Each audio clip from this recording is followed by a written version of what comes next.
Lo primero que definimos es la base de datos. Eh, este elemento es una colección de datos interrelacionados y estructurados, almacenados en conjuntos sin redundancias perjudiciales o innecesarias. En realidad aquí estamos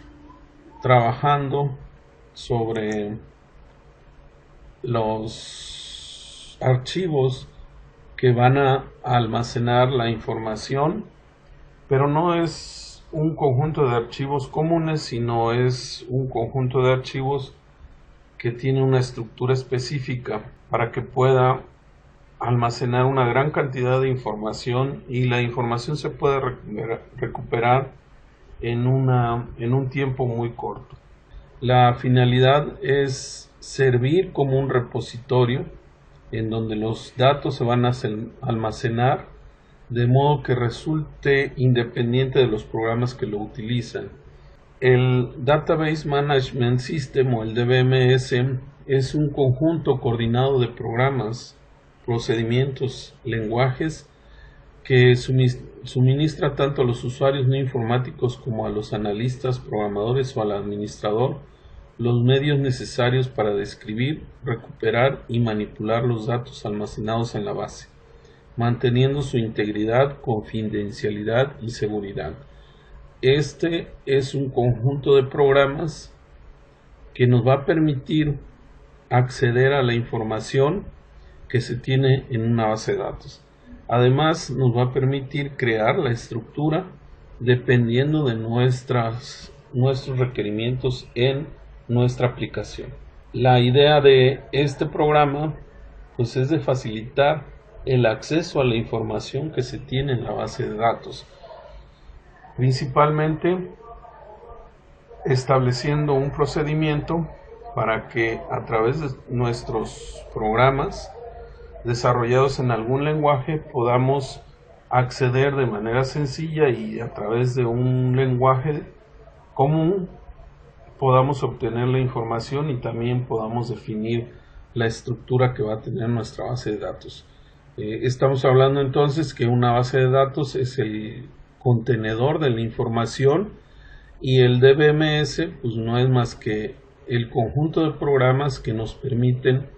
acceder a ese repositorio de datos estructurado. La forma o la estructura que tiene un manejador de base de datos o un DBMS pues es a través de sus tres partes fundamentales, que son la parte de definición de datos, la parte de manipulación y la parte de utilización. En la actualidad la utilización ya se maneja a través de interfaces bastante amigables, gráficas, que nos permiten manipular la información de manera directa a la base de datos. En la parte del lenguaje de definición de datos, pues bueno, aquí estamos hablando de la parte que conforma la construcción de los elementos que forman parte de la base de datos, es decir, de las estructuras que tiene la base de datos. Entonces, a este lenguaje que se le conoce como lenguaje de definición de datos, pues no es más que un conjunto de instrucciones o comandos que me van a permitir definir las estructuras, es decir, de qué manera se va a almacenar la información en la base de datos. Además de las estructuras, pues tengo que establecer las relaciones que van a existir entre ellas, reglas de integridad, controles a efectuar antes de autorizar el acceso a la base de datos, así como las características de tipo físico y las vistas lógicas de los usuarios. Entonces, a través de este lenguaje,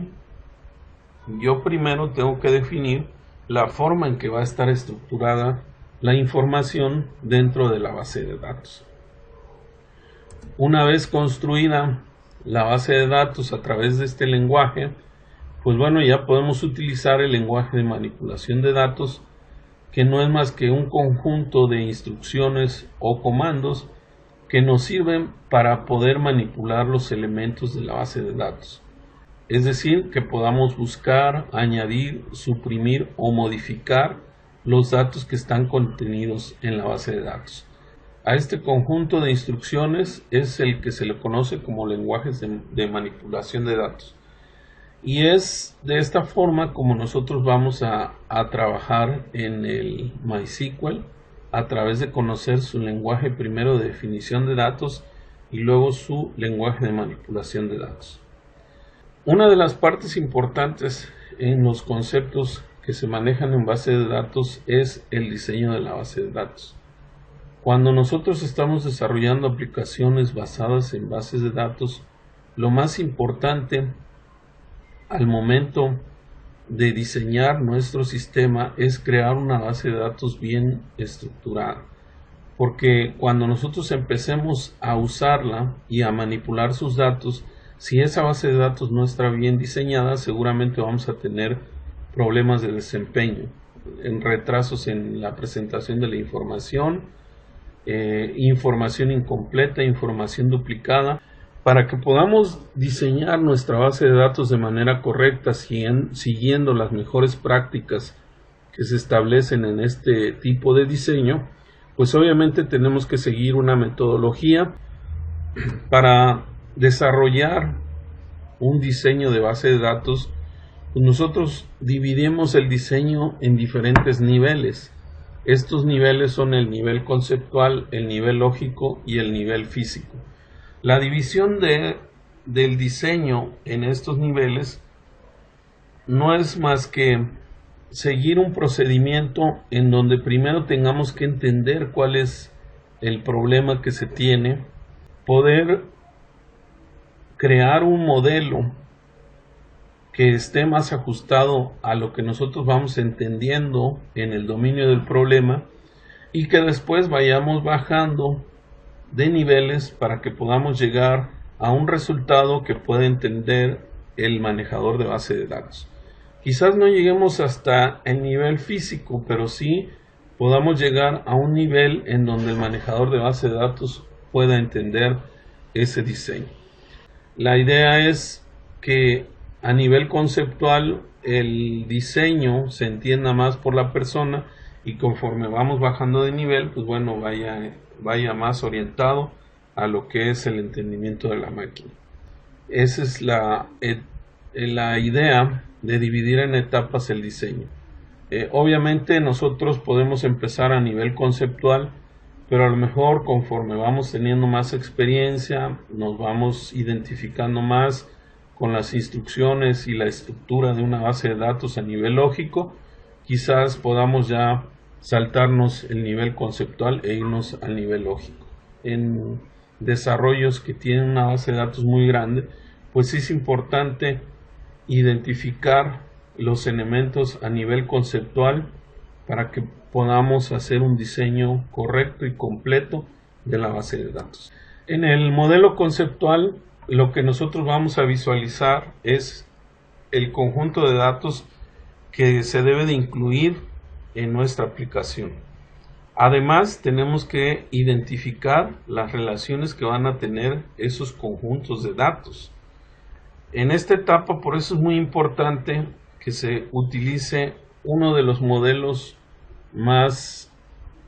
importantes en lo que se refiere al modelo conceptual, que es el modelo entidad-vínculo, que es uno de los modelos con mayor semántica de diseño. Después que identificamos los grupos de datos y las relaciones que se tienen,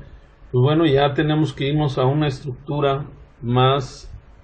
orientada a lo que entiende el manejador de base de datos. Esa estructura se le llama estructura lógica y es la que entiende el manejador de base de datos. Para ello es necesario utilizar un modelo que puede ser el relacional, que además de establecer las estructuras de campos y registros, vamos a poder definir reglas de integridad de datos y de normalización para que nuestra estructura quede completa. Finalmente, la parte de la estructura física, pues obviamente la va a manejar el manejador de base de datos o el DBMS,